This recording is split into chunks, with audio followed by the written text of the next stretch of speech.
Hello everyone, welcome back from the Protoss versus Terran. Hopefully you guys enjoyed that. We're going to be back here with Trace and talking a bit about your team, Team Gravity, man. So tell us, what is Team Gravity? I know that Team Gravity's done some pretty awesome stuff.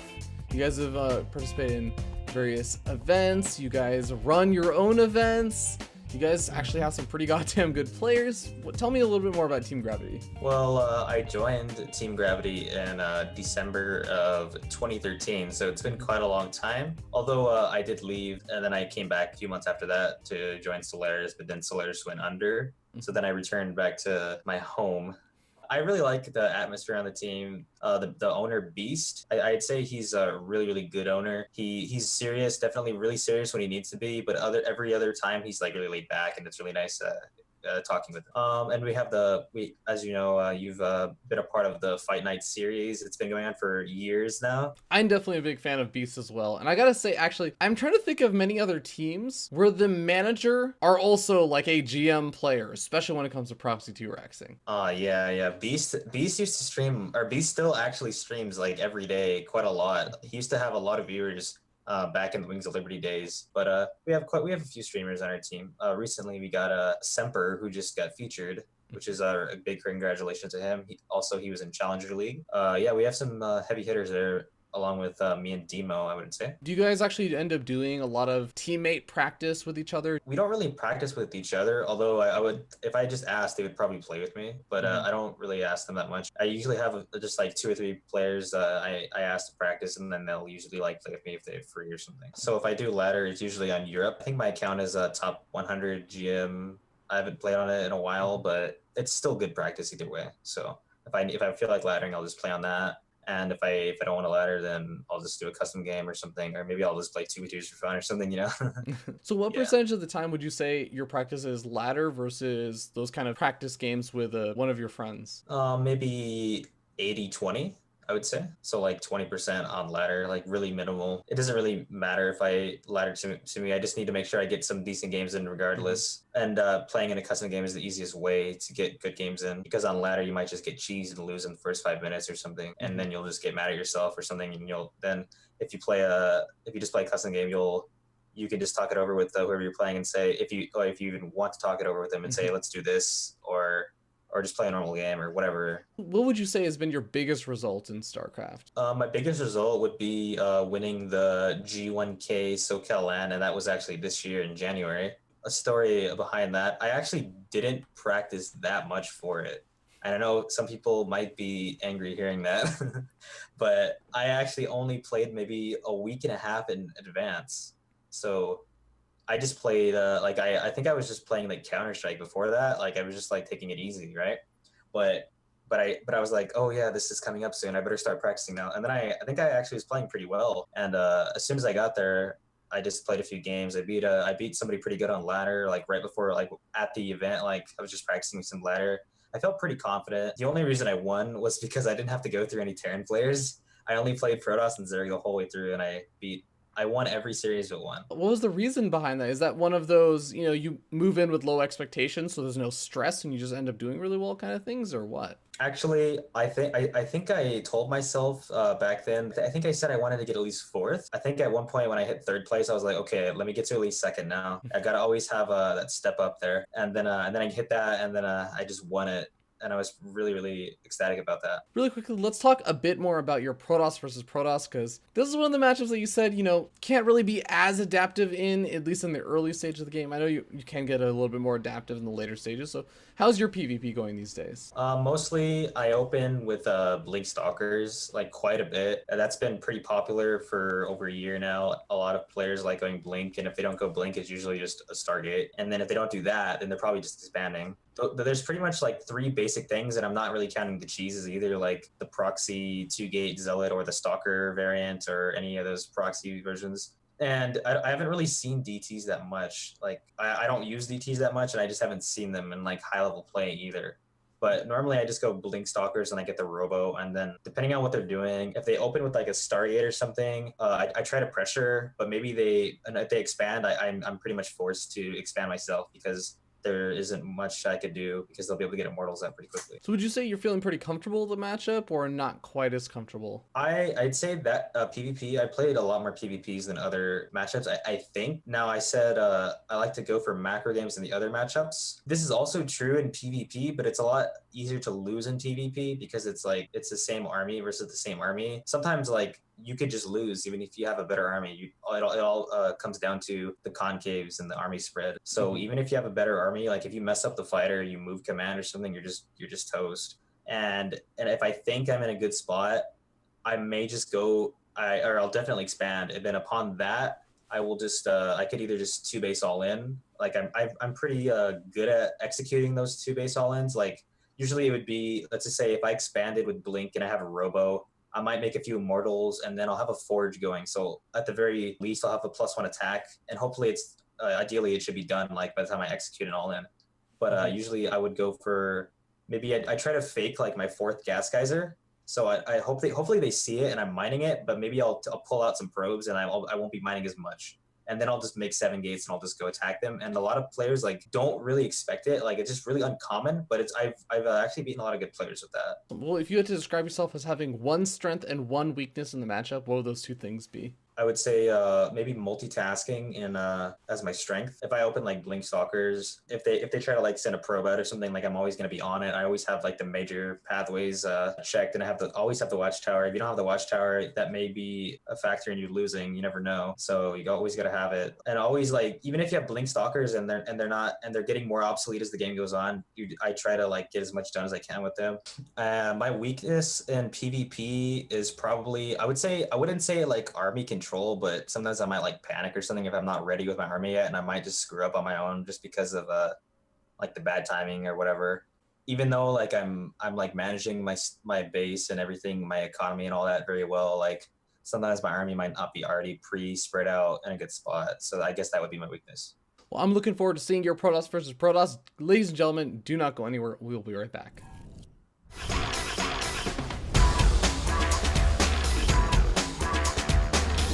It's game time! Protoss versus Protoss. Welcome everyone to the Protoss versus Protoss. I'm joined here once again by Droopytown, and we're going to be jumping in and introducing the players as we spawn up here in the top right-hand corner of the map. Is going to be the red Protoss player. It is Team Gravity's Trace.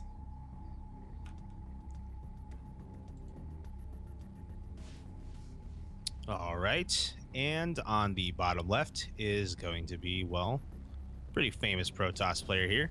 Going to be spawning in blue on the bottom left-hand side, and a player for Root Gaming. It is Minigun.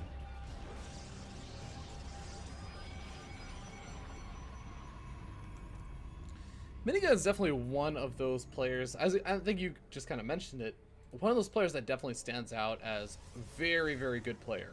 Made a name for himself in being so unbelievably solid. But I will say there's something I can undoubtedly...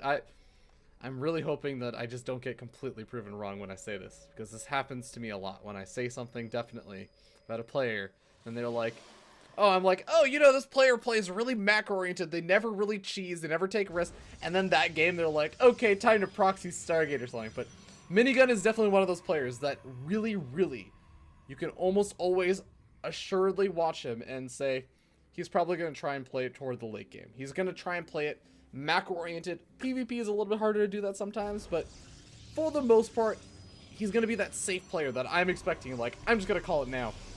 I would be surprised if Minigun doesn't go for like a 3-gate robo or something. Yeah, I like to think of Minigun as the guy that plays Protoss the way it was designed, right? Protoss, you know, by nature is supposed to be that late game race, you know, where they have everything's expensive. It takes a long time to get going, but when you can finally get to that, you know, 16-minute mark or something, you have everything you need, and Minigun knows how to use it. Exactly. And Trace said, you know, he feels okay with going macro-oriented play, but against someone like Minigun, might be a little bit more difficult. We'll have to wait and see, but just in terms of their openings, both players grabbing 3 guys on each gas, looking to maybe get out some early tech. Yeah, I mean, in PvP, that's kind of par for the course. And that's what I was going to say next is, as well as Minigun may like to macro and play very economically in the beginning of games, PvP, that might be the matchup where he has to, take a step back from that and just get out some tech almost from a defensive standpoint more than it is an aggressive one. Exactly. And especially, that's what I kind of say, going for a 3-gate robot, and I don't necessarily mean like get 3 gateways and then get a robot. I just mean like you end up on 3 gateways and a robotic facility, just because that ends up defending against so many things. It ends up being safe against DT play. You can still get the stalkers out to deal with some kind of proxy oracle or any kind of that stuff. You just deal with so much stuff. But actually, Twilight Council being thrown down for minigun. So color me surprised, Droopy, that the caster curse is real. And actually, Trace is doing the very same. Both players, I believe, have their gases saturated. Yep, they both have 6 mining. So really here, it's like, okay, is he going to go Blink? Is he going to go DT? I'm inclined to say that players at this level don't, tend to go towards DT. Not to say that there's anything necessarily wrong with that, but it's just one of those really risky things where, okay, if the DT can get in and there's no detection, I'm going to do major damage. But if it fails, that's really, really bad because you've basically invested in this tech that is nullified by detection. So, oh, well, one of them is in fact going to go for DT. It's the caster curse, Droopy. Minigun. This, just watch. This is actually a Smurf account. It's not minigun at all. It's actually something like, it's like, I don't know, Hello Kitty or something is just completely messing with us right now. But ooh, we do actually have the robotic facility going down for, of course, Trace. So he's going to have the opportunity to eventually get up that observer. And this may just sort of be an aggressive blink play with the observer, so blink obs. Which actually may mean that the observer will be on the wrong side of the map when the DTs come in. It's still a possibility that he could get some damage done with this. Well, you know what? If there's one thing I think that defines PvP, it's having the tools at the wrong place at the wrong time. Oh my god. Oh, this could not be more accurate. Droopy, tell me the story of my life. I've got the observer. All right, where are the DT? Oh, they're in my main base. My observer's on the other side of the map. Same can be said for Oracle. You try to proxy Stargate against a toss, and I have an Oracle. I can do detection against the DTs. Oh wait, I'm out of energy. Yeah, exactly, right? Well, this DT gonna be moving in. Does Trace see it? He may see the glimmer or the shine of it, but he's starting that observer right now. It's not. Oh, actually, he left the observer back at home. Oh my god. That is some foresight. That is some foresight. And caster curse. You know what? I think the more we reference the caster curse, the more likely it is to continue happening. But Stalker's going to be moving across the map over here for Trace. He's going to try and do some damage, maybe trying to do some light harassment to this Nexus. But I mean, Photon Overcharge. That's already actually, in a sense, it's kind of like damage. You lower the energy on that Militia Core. But when the Mortal's popping out for a minigun, he's going to be very, very safe. Yeah, and I think the ironic thing, too, is that Trace doesn't have an observer down here. So if Minigun wanted to just warp in one DT, and those stalkers would actually be sent blinking on home. That's a really good point. And actually, even if he had the observer there, then actually Trace would have the opportunity to snipe off his opponent's observer, just make it a little bit easier for him in the long run. Oh my god, actually, I love the positioning of Trace's observer. He's actually spotted out the DT at the Zelnaga Watchtower. Nope, that's one dead. He has blink. He could just blink on top of it. But the observer, the observer doesn't catch up. The observer's too slow. Oh my god, Droopy, caster curse. No, indeed. No, this DT is not going to get away, right? Okay. Okay, so only Minigun is trying to screw us over with the caster curse. This is what I'm learning so far, Droopy. Right. He's like, oh, you think I can escape with this DT, huh? Well, I'm just going to let it die. Suck on that, casters. There you go.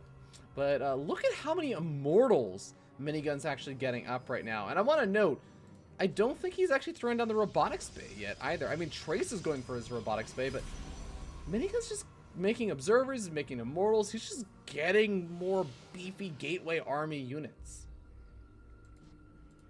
Yeah, I mean, I've seen plenty of players go mass immortals, and then there's always going to be less Colossus than immortals, right? Unless, you know, we're really at max.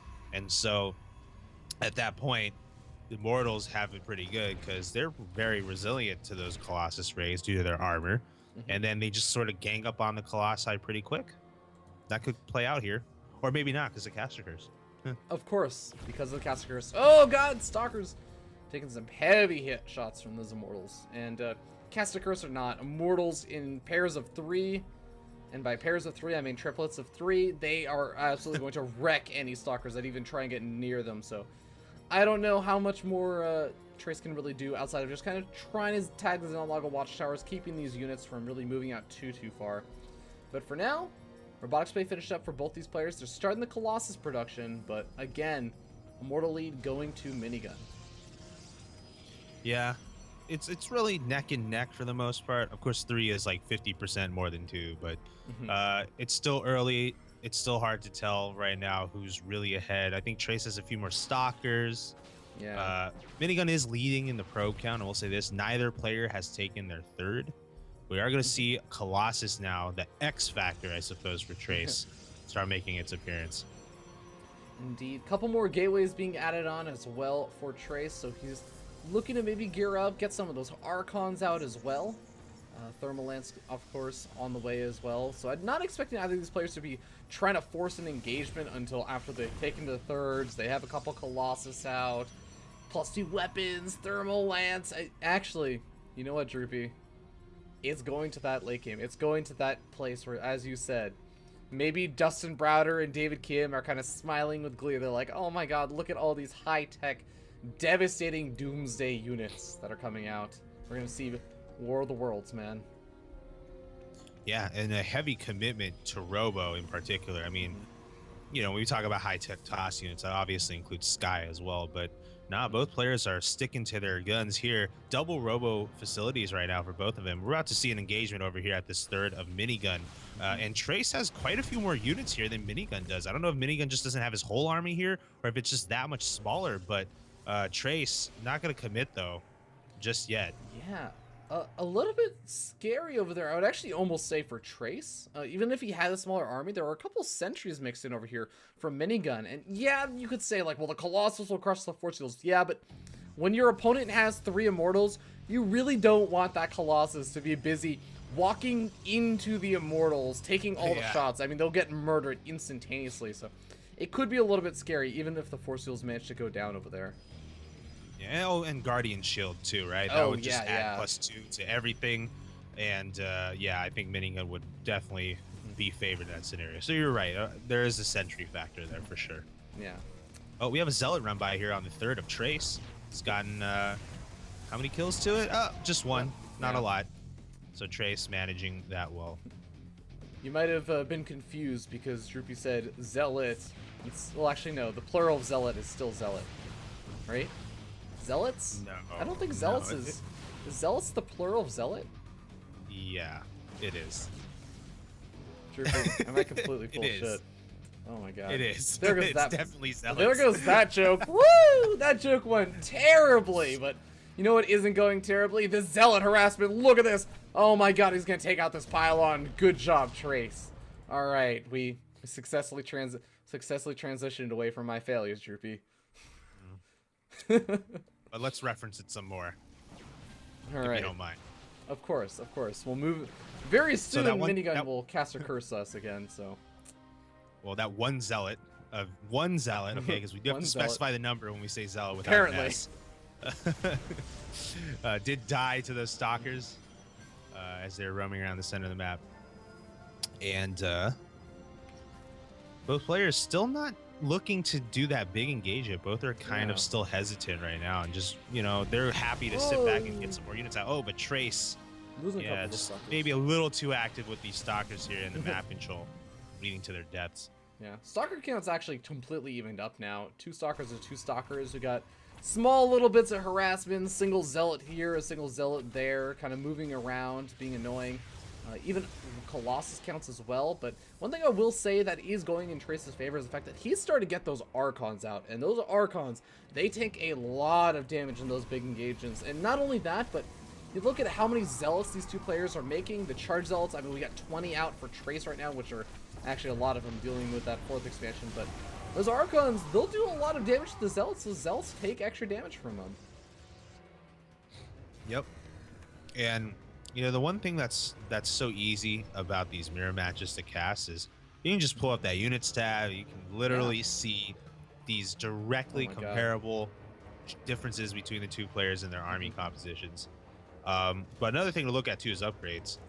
Both of them are on +2 right now. Both of them upgrading on 1 Forge. It's like we're seeing mirrors of each other in a lot of ways. Oh my god, Drippy. We literally just said, you know, what's great about mirror matchups is that you can just look at the units and see who has more of what unit. And you can get a good feel for where the match is. And I look at the units tab and they like have almost even everything. And like, but you can also look at the upgrades, which are also even right now. It's like the last hope there of like, God damn it. It's like you failed me, guys. PvP. But someone just got their +3 sooner. I will say that, but only for like a few seconds. So whatever. Also, there is the 4th expansion going to be finishing up over here at the gold expansion as well for Trace. Minigun still trying to go for that further back, easier to defend 4th expansion on the bottom right. So this could work out well for Trace if he's allowed to get away with this. Yeah, definitely. I mean, his 4th is finished now. Minigun has just started his 4th, so there's a big difference there. But one thing I want to say about Minigun is that he's been better about taking these towers. Ever since Trace, stopped playing around with those stalkers at the center of the map, Minigun has really taken that map vision. And with that, he could try to find an opportunity to, say, snipe, a base or maybe take out some mineral miners. So we'll see if he'll manage that. But looks like he's still going to just rally up at home, his units. Yeah, Warpers have tried to do some harassment in the main base, but Trace is going to have none of that. Already got some of those photon cannons in position. It's like we're watching the PvZ from Vibe earlier. Just said, you know what? Static defense is really good. Let's make more static D. Yeah, especially when you're maxed and you have a bank of minerals. Why not? Exactly, yeah. Well, we may very well end up seeing the engagement over here really soon from Minigun. I don't think he wants to engage just quite yet. He's still sitting at unmaxed supply, 182. He can still fill in another 2 or so Colossus, but here we go. We got the Stargates going down for Trace. Minigun's a little bit ahead of the curve, though. He's already got the Fleet Beacon on the way. So it looks like Minigun has, got that 4th base later, but took that extra minerals and resources to get out that air tech faster. That could play off in the long run. I mean, for the time being, Trace has a bigger supply lead here, and he's maintained it. Minigun has not attempted to max out here, even though he clearly could. And he's now going to try to do some damage here with these DTs, which may even give him another opportunity if he can take out some of these probes, and he has a great opportunity to do so, but he's going to go after the Nexus instead. Lesson number 1 of every Protoss matchup ever, if you're not the Protoss player, or sorry, if you're facing the Protoss player, just because you have detection doesn't mean you're safe from DTs. Because they just kill the detection and they keep doing damage. Dude, DTs hurt, man, especially when they're doing, I think it's, 60 damage per swipe? It's something absurd like that. Yeah, it's pretty nuts. And Minigun killed off quite a bit there. But not a lot of workers, though. Yeah, not Only a lot 2. of workers. Managed to buy a lot of time with those photon cannons. And here we go. Got all the photon cannons going down at that base. He is so ready for any DT harassment that's going to come. But 3 Tempests on the way for Minigun. This could be a big tide changer. Got to make use of those Tempests, man, while they still do extra damage versus massive air. Oh, yeah, and of course, the massive air being the Colossus, they do count as air units. So, yeah, I mean, if Minigun can basically, if he knows right now, okay, Trace has no Tempest out. I have 3 more than he does. He has 0.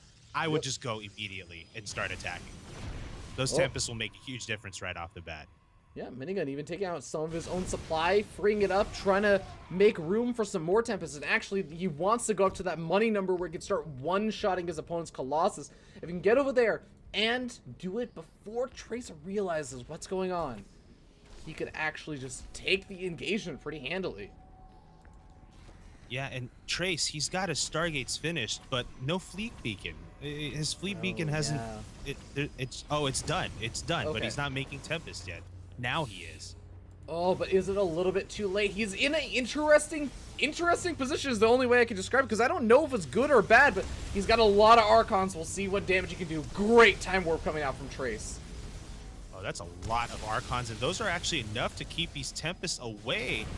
They got in some good shots on these Colossi, but Minigun's actually the one on the run at the moment. Yeah, but, I mean, being on the run is a temporary state when you have Tempest, because you're getting those pot shots in every single time you get an opportunity to, which is pretty often. Well, actually not super often when you're Tempest, but... Trace having to move up the ramp. These Colossus not doing any damage, and almost all of them are already gone now. Oh, that's bad, but these Tempests also taking some, you know, really painful hits by those Archons on the ground.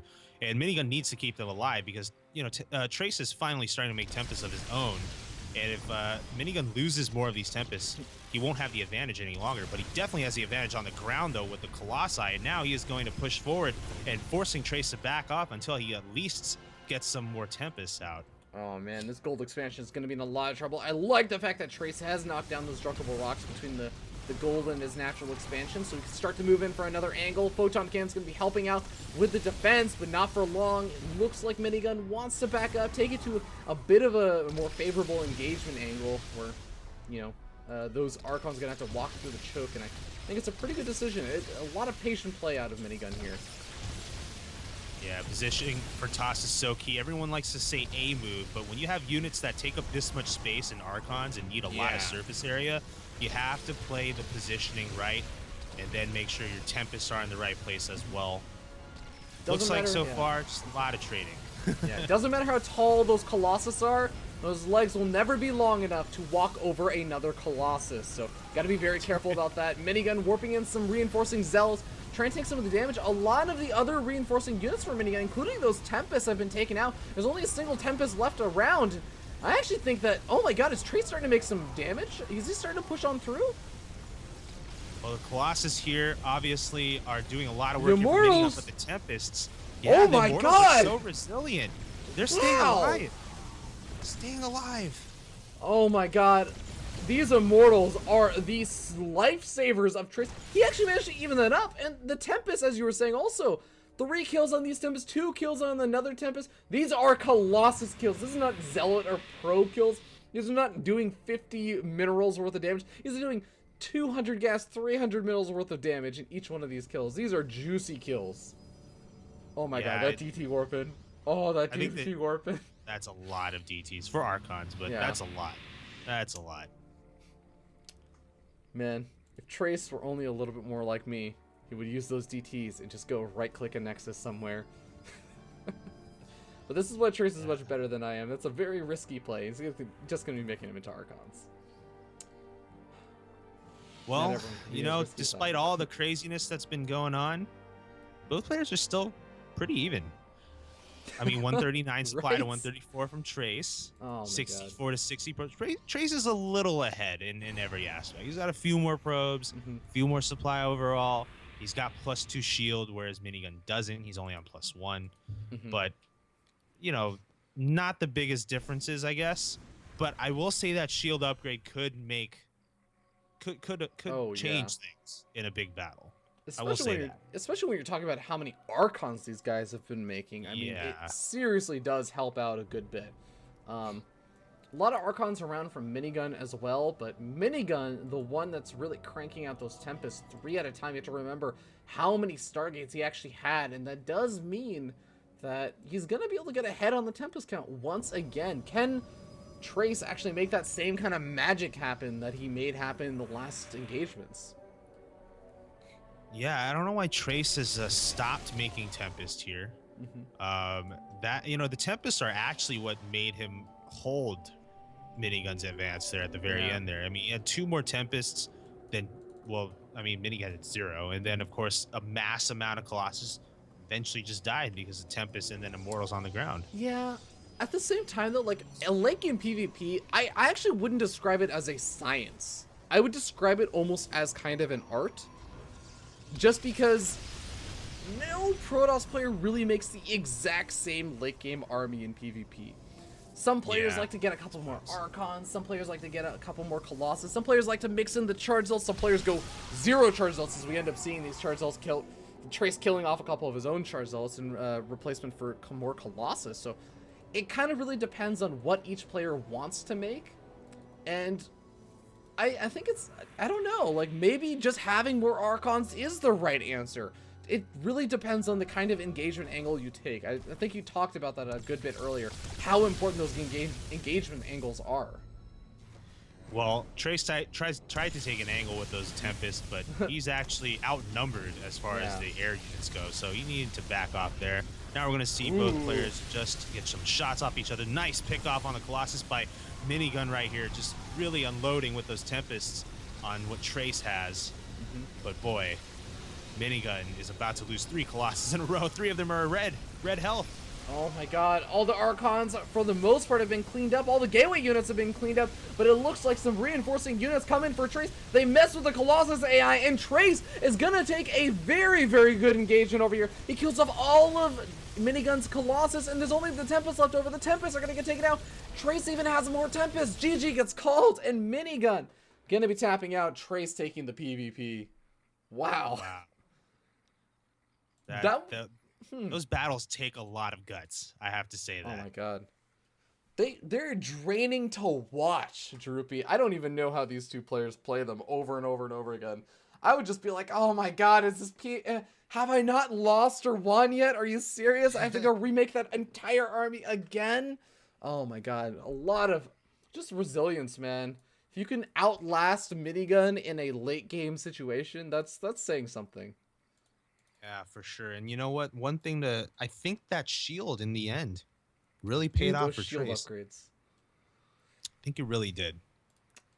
Well, I'm hoping more Protoss players decide to go for that. But ladies and gentlemen, we're going to be going back to the interview segment. Don't go anywhere. Or sorry, the analysis segment. I know the format for my own show, Droopy. Okay? All right? Hey. Don't judge me. We're going to go I'm back just to the following analysis. your lead here, all right? All right. We'll see you guys in a second.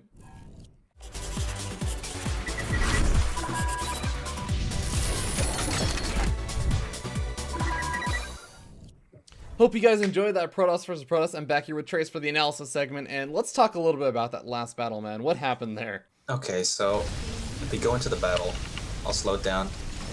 I kind of just went in, and the problem I noticed is his Colossi right here, where the first 4 in the front were really bunched up. So the volley that my 3 Colossi did right there, they damaged a lot of his a lot. So like you can see, if you click on the Colossi, there's a lot that are weak. There's like 3 in the red, there's 1 in yellow, and then the rest are green, the ones that are in the back. And his Tempest right now, I think they're actually not even targeting on my Colossi. Yeah, they're targeting Archons, so they're being really useless right now. And my Tempests are, right now they're not targeting on the Colossi because they move back, but I retarget eventually. But they did kill a lot of his numbers, and I just whittled them down. And like right here, I use my Stalkers in there because they're kind of useless if I sit them there. So I'm just gonna blink them forward in a second or two, right there, and then like you can see that the AI like moves to these Stalkers that don't really have an impact for me, but they make it have a, like, just by blinking him in, like I'm able to screw with his AI on the Colossi. And once I did that, everything just sort of died, and I ended up winning. That's a pretty sick way to actually handle that engagement. And thank you for the breakdown of kind of like second by second, because that stuff happens really, really quickly. So it's hard to notice a lot of that stuff in the moment. But with that being said, guys, hopefully you enjoyed that final analysis segment. We're going to be going back to the interview. Don't go anywhere. We will be right back.